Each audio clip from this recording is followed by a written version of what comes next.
अनंतनाग जिले के सोहा शाली और आसपास के गांव से 20 कालीन बुनकरों के द्वारा एक समूह ने स्वतंत्र रूप से एक आय सृजन गतिविधि के रूप में कालीन बुनाई की शुरुआत की है। कारीगरों की आजीविका सर्वधन एवं आधारित के लिए एमपीसी और एफडीसी योजना के तहत सोहा शाली में कालीन बुनाई इकाई की स्थापना कार्यक्रम किया गया। कालीन बुनाई सोहा शाली गांव की आजीविका का प्राथमिक स्रोत है, लेकिन उनके व्यवसाय से उन्हें गरीब आय प्राप्त होती है और ग्रामीणों को एक बड़ा वर्ग गरीबी रेखा से नीचे रहता है, जहां पर अधिकतम युवाओं में महिलाएं शामिल हैं और पुरुष शिक्षा का खर्च उठाने में असमर्थ है। आगे बच्चों और युवाओं को घर पर रहने और घर में कामों में मदद करने या फिर अपने व्यापार में एक अतिरिक्त हाथ होने के लिए प्रोत्साहित किया जाता है। हालांकि बढ़ती बेरोजगारी के दुष्चक्र के कालीन बुनकर के दांतों को उचित दर से कम करने या फिर ठेकेदारों द्वारा जारी किए गए समझौतों को समझने में मदद करता है।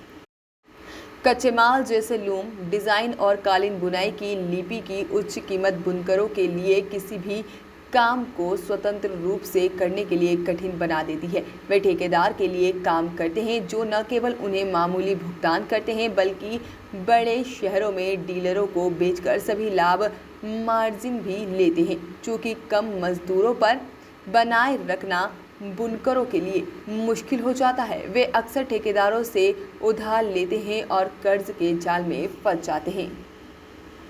ऐसे बीच यूनिट के प्रशिक्षक मुख्तार अहमद के साथ बात करते हुए उन्होंने बताया कि कम से कम 20 लड़कियां यूनिट में काम कर रही है और अच्छी तरह से प्रशिक्षित है। 2019 के किराए पर लिया गया था और हम कारीगरों को उनके दैनिक आजीविका के लिए कमाने के लिए प्रोत्साहित करने के लिए एक आश्रित और सरकार द्वारा प्रदान की गई बुनियादी सुविधाओं के रूप में भी काम करते हैं और कुआं कारीगरों के लिए बनाए रखा है। इसके अलावा उन्होंने कहा है कि मैं बेरोजगार युवाओं से निःशुल्क प्रशिक्षण के लिए पंजीकृत होने और उनके परिवारों के लिए स्वतंत्र रूप से कमाने का आग्रह करता हूँ।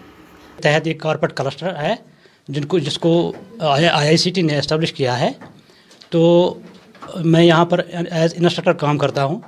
इनको मैंने पहले इन आर्टिज़नों को जो लोग यहाँ 20 आर्टिज़न यहाँ काम करते हैं, इनको पहले वूल पर हमने ट्रेनिंग दी है, उसके बाद सिल्क पर ट्रेनिंग दी है। तो माशाल्लाह इस वक्त ये खुद रोज़गार कमाते हैं। तो ये लोग भी बहुत शुक्रगुजार हैं IICT के और सरकार के, जिन्होंने इनको raw material free of cost दिया है और मॉडिफाइड लोन दिए हैं और गवर्नमेंट इस बिल्डिंग का किराया भी देता है। तो इसके लिए ये भी थैंक।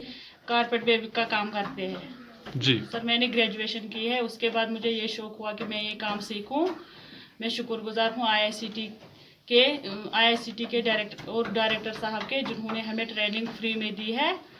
और स्कीम नाम NBC FDC मुतमईन स्कीम पे पन रोजगार कमान पाने बाकी कोरें ते गुजारिश करान कि तिम कमाए मान। अनंतनाग से शेख नदीम की रिपोर्ट।